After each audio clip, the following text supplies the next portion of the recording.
Glory, glory, haleluya. Glory, glory, haleluya. Selamat pagi dan selamat hari Minggu. Berjumpa kembali dengan saya, James Mesak, dalam seri program rohani Pahlawan Alkitab. Suatu program rohani yang akan membahas kisah hidup tentang pahlawan-pahlawan iman di dalam Alkitab. Kehidupan pribadi, kehidupan keluarga, perjalanan hidup, karya-karyanya, kenangan-kenangannya yang luar biasa, serta pengalaman-pengalaman pribadi bersama dengan Yesus Tuhan yang akan menjadi teladan buat kita semua. Selamat menikmati dan Tuhan Yesus memberkati.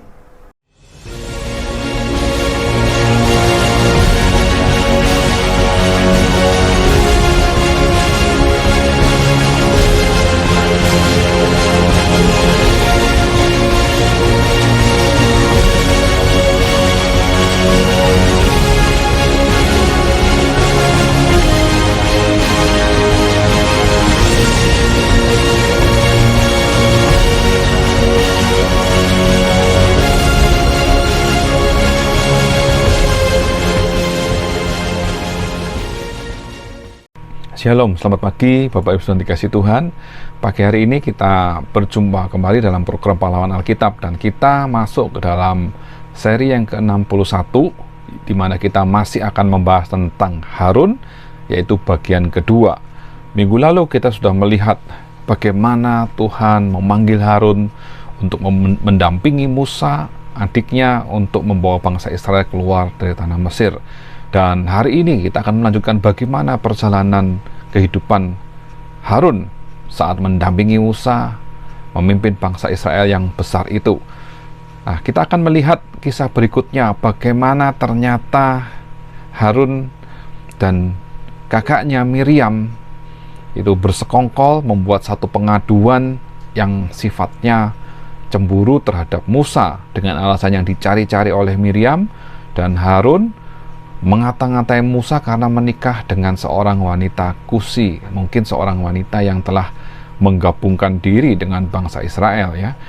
Padahal mereka cemburu pada kedudukan Musa dalam rencana ilahi dari Tuhan, sehingga akhirnya Tuhan menjelaskan kepada Miriam dan Harun bahwa sifat mulia dan jabatan Musa adalah memang perkenanan dari Tuhan, dan karenanya Miriam pun turut ambil bagian dalam pengaduan itu, dan Miriam mendapat sakit kusta, dan Harun memang mendapat pengampunan karena Musa berdoa kepada Allah. Dan kisah ini dituliskan di dalam Bilangan 12.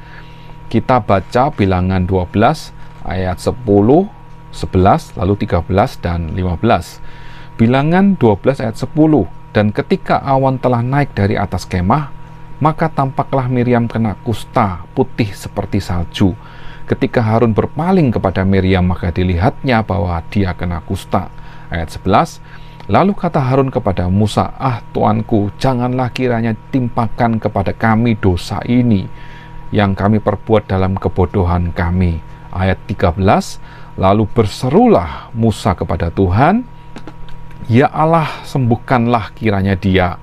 Lalu di ayat 15, jadi dikucilkanlah Miriam keluar tempat perkemahan 7 hari lamanya, dan bangsa itu tidak berangkat sebelum Miriam diterima kembali. Memang Tuhan menyembuhkan Miriam, tetapi ini menjadi satu pelajaran buat Harun, untuk Harun dan Miriam sadar bahwa Musa memang ditunjuk oleh Allah untuk menjadi pemimpin atas bangsa Israel yang besar itu. Dan dikisahkan dalam perjalanan bangsa Israel terjadi kembali pemberontakan dari Korah. Tertulis dalam Bilangan 16 bahwa Korah bin Yisar bin Kehat bin Lewi, yang merupakan sepupu dari Musa dan Harun, beserta dengan Datan dan Abiram, anak-anak Eliab, dan On bin Pelet, ketiganya orang Ruben, mengajak orang-orang untuk memberontak melawan kepemimpinan Musa. Mereka mengumpulkan 250 orang Israel, pemimpin-pemimpin, yaitu orang-orang yang dipilih dalam rapat. Semuanya adalah orang-orang yang kenamaan. Mereka berkumpul mengurumuni Musa dan Harun. Mereka mempertanyakan dan menyatakan bahwa sekarang cukuplah itu, segenap umat itu adalah orang-orang kudus dan Tuhan ada di tengah-tengah mereka. Mengapakah kamu meninggi-ninggikan diri di atas jemaah Tuhan? Sebenarnya Korah iri dengan jabatan Harun. Meskipun sebagai orang Lewi, Korah boleh mendekatkan diri di hadapan Tuhan, tetapi Korah masih tidak terima dengan jabatan imam yang diemban oleh Harun. Sehingga Musa meminta Tuhan untuk menjadi hakim.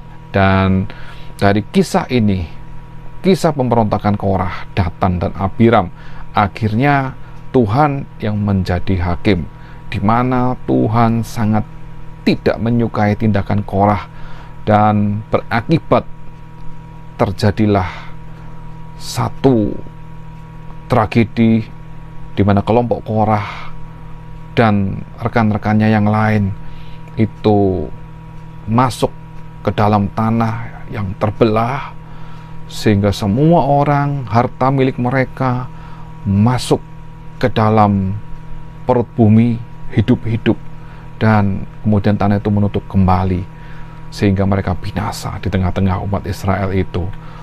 Lalu keluarlah api yang berasal dari Tuhan, lalu juga memakan habis 250 orang yang mendukung Korah. Di sini sekali lagi Tuhan menyatakan bahwa kepemimpinan dari Harun dan Musa adalah kehendak Tuhan. Tetapi bangsa Israel juga masih bersungut-sungut kepada Musa dan Harun, karena Musa dan Harun, khususnya Harun, menjadi imam besar bagi bangsa Israel ini. Lalu turunlah tulah dari Tuhan, dan kita baca bagaimana tindakan yang dilakukan oleh Harun untuk meredam atau menghentikan tulah ini. Kita baca dalam Bilangan 16 ayat 47 sampai 50. Ayat 47, maka Harun mengambil parbaraan seperti yang dikatakan Musa, dan berlarilah ia ke tengah-tengah jemaah itu, dan tampaklah tulah telah mulai di antara bangsa itu. Lalu dibubuhnyalah ukupan dan diadakannyalah pendamaian bagi bangsa itu. Ayat 48, ketika ia berdiri di antara orang-orang mati dan orang-orang hidup, berhentilah tulah itu. Ayat 49, dan mereka yang mati kena tulah itu ada 14.700 orang banyaknya, belum terhitung orang-orang yang mati karena perkara Korah. Ayat 50, ketika Harun kembali kepada Musa di depan pintu kemah pertemuan, tulah itu telah berhenti. Dari sini semakin jelas penunjukan dari Allah sendiri untuk kepemimpinan dari Harun sebagai imam besar, dan hal ini pun masih belum bisa diterima oleh bangsa Israel, sehingga kita melihat bahwa dalam kisah di dalam Bilangan 17 menceritakan bagaimana tongkat Harun itu bisa bertunas, berbunga, dan berbuah padam. Jadi sehingga untuk menyelesaikan sengketa mengenai pengangkatan suku Lewi dan Harun untuk melayani Tuhan di dalam kemah suci, maka Tuhan menyuruh pemimpin-pemimpin suku-suku Israel untuk meletakkan tongkatnya di dalam kemah pertemuan di hadapan tabut hukum. Nah, kita baca dalam Bilangan 17 ayat 6 sampai 10. Setelah Musa berbicara kepada orang Israel, maka semua pemimpin mereka memberikan kepadanya satu tongkat dari setiap pemimpin menurut suku-suku mereka, 12 tongkat, dan tongkat Harun ada di antara tongkat-tongkat itu. Ayat 7, Musa meletakkan tongkat-tongkat itu di hadapan Tuhan dalam kemah hukum Allah. Ayat 8, ketika Musa keesokan harinya masuk ke dalam kemah hukum itu, maka tampaklah tongkat Harun dari keturunan Lewi telah bertunas, mengeluarkan kuntum, mengembangkan bunga, dan berbuahkan buah padam. Ayat 9, kemudian Musa membawa semua tongkat itu keluar dari hadapan Tuhan kepada seluruh orang Israel. Mereka melihatnya, lalu mengambil tongkatnya masing-masing. Ayat 10, Tuhan berfirman kepada Musa, kembalikanlah tongkat Harun ke hadapan tabut hukum, untuk disimpan menjadi tanda bagi orang-orang durhaka, sehingga engkau mengakhiri sungut-sungut mereka dan tidak kudengar lagi, supaya mereka jangan mati. Sampai di sini kita melihat sekali lagi Tuhan menyatakan otoritas dan kuasanya, yang menyatakan bahwa Harun dan suku Lewi adalah pemimpin untuk kemah suci sebagai imam. Dan pada akhirnya kita melihat kisah berikutnya, sama seperti Musa yang tidak diizinkan masuk dalam tanah Kanaan karena kesalahan yang dibuat oleh Musa dan Harun di mata air Meriba, kota Kades. Maka akhirnya Harun pun harus mati, dan Harun mencapai usia 123 tahun. Ya.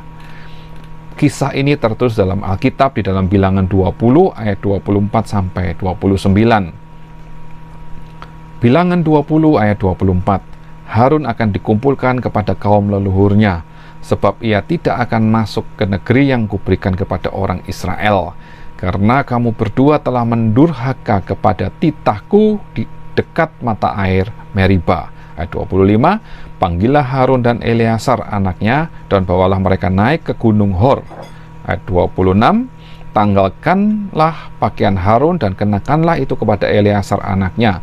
Kemudian Harun akan dikumpulkan kepada kaum leluhurnya dan mati di sana. Ayat 27, lalu Musa melakukan seperti yang diperintahkan Tuhan. Mereka naik ke gunung Hor, sedang segenap umat itu memandangnya. Ayat 28, Musa menanggalkan pakaian Harun dan mengenakannya kepada Eleazar anaknya. Lalu matilah Harun di puncak gunung itu. Kemudian Musa dengan Eleazar turun dari gunung itu. Ayat 29, ketika segenap umat itu melihat bahwa Harun telah mati, maka seluruh orang Israel menangisi Harun 30 hari lamanya.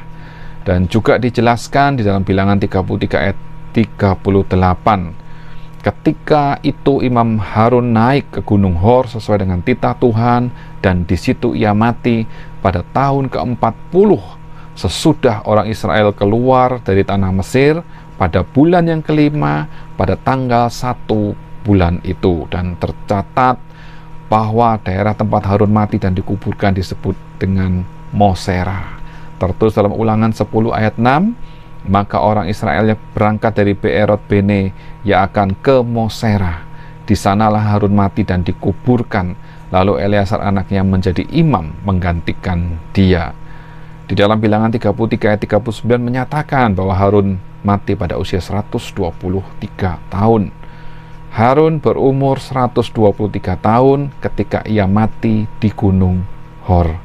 Inilah kisah perjalanan hidup Harun dalam pimpinan dan penyertaan Tuhan, sekalipun pada akhirnya Harun dan Musa juga tidak masuk dalam tanah Kanaan, tetapi karya keteladanan dari Harun, kepemimpinan Harun sebagai imam besar yang pertama bagi bangsa Israel, itu benar-benar memberikan dasar yang teguh dengan aturan-aturan yang dijalankan dengan setia kepada seluruh bangsa Israel. Apa yang bisa kita pelajari dari kisah Harun yang kita dengar hari ini? Apa yang menjadi keteladanan Harun buat kita semua pagi ini? Harun mengikuti panggilan Tuhan dan mendampingi Musa dengan segenap hati untuk membawa bangsa Israel keluar dari tanah Mesir. Harun memiliki kesungguhan hati di dalam melayani Tuhan dan mengasihi Tuhan, sekalipun pernah gagal dengan menuruti bangsa Israel untuk membuat patung lembu emas.